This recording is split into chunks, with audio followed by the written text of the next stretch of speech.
Hi, I'm Miriam Siegel, the Coach, and I'm going to tell you today about a time I got lost in Germany and then found my way. Or is that what I'm going to tell you? You might think that's going to be the story. It isn't really the story. Lean in. I'm going to let you in on a little secret. So, I was in Germany. I was there for 16 days. I was studying, doing a training on something called Birth into Being, or BIB. And BIB was created by a very talented and knowledgeable practitioner called Elena Tonetti Vladimirovna. Now, at the beginning of the trip, we had a lunch break when I went out for about an hour to wander around the town and take in the sights. And without looking at my watch, after about an hour, I realized that I had to get back to the hotel within half an hour in order to make it to the first session. I had no idea where I was. I'd just been wandering around. I hadn't been paying attention. I had no cell phone, so I had no GPS. I had no map. And I spoke about 4 sentences of German, one of which was, I don't speak German. And it didn't really matter that I didn't speak German because there was not a soul in the street. It was completely empty. So I don't know where I am. I know I have to be at the hotel in half an hour if I'm going to make it in time for the next session. That's what I know. And so I had no fear. I walked to the first corner and I asked the question, which way? And then I was in stillness. No fear, no worry, none of that, I'm going to be late, anything like that. Just stillness. And I felt a very subtle turning inside my body to the left.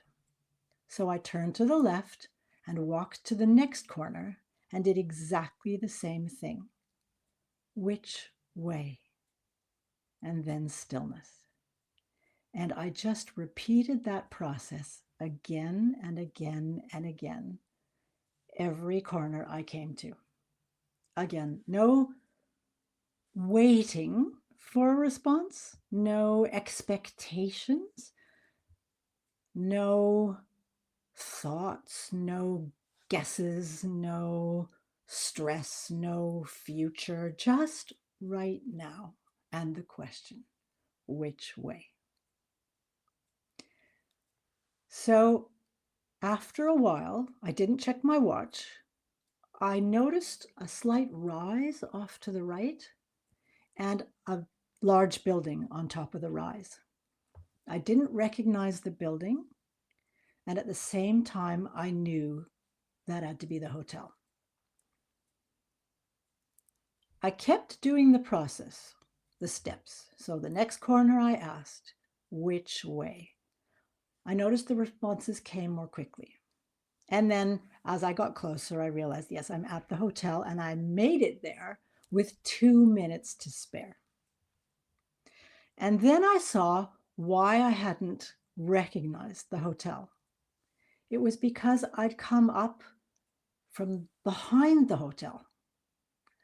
I had never been behind the hotel. I had no idea what it looked like. I didn't even know there was a parking lot behind the hotel. I didn't know there were big windows there. I knew nothing about what the hotel looked like from the back. And that's where I ended up. So I'm not sure where I had been in the town, but that seemed to be the way to get to the hotel. I didn't track my movements, so I have no idea if there was a better way or a shorter way. It didn't matter. I got there with 2 minutes to spare, and I just knew.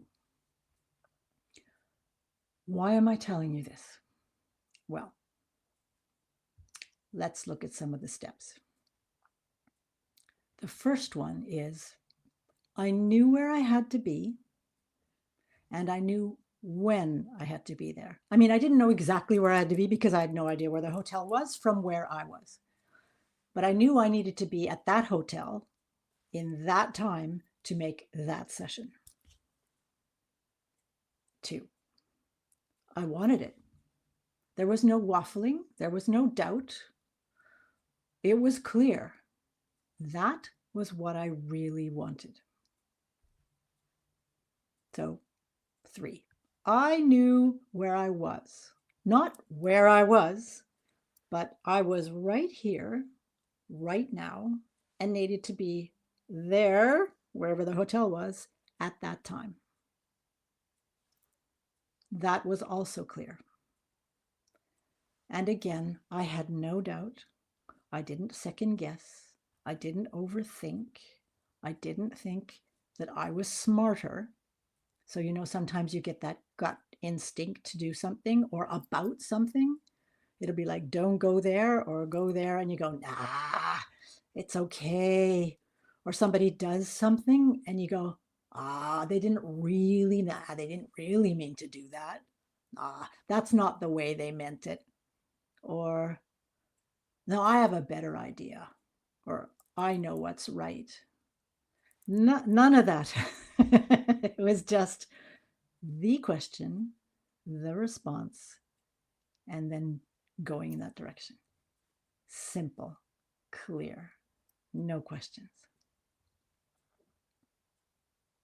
And why am I telling you this?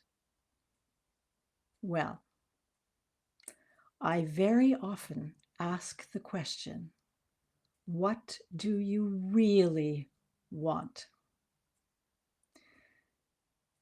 This story, this experience illustrates one reason why that's important. Not what you think you want, not what someone might have told you you want or should want. What do you really want? Now, what often happens is that somebody will tell me, I don't know what I want. You might be one of those people that you don't know what you want, or at least you're not conscious of it. So what could be happening is you're putting something in the way, like stress, worry, thoughts, attitude, time, future focus, past focus. I mean, there can be any number of things that might be getting in the way of your actually consciously knowing what you want. So when I ask you, what do you really want? The invitation is to get still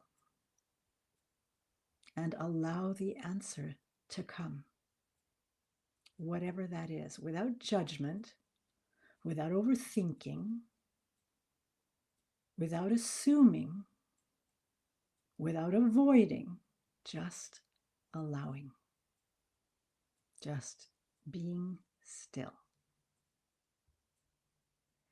And if you would like a hand with that, you are more than welcome to send me a message with the word reveal or book a session. Let's get you moving. Let's get you on the way to what you want, what you really want.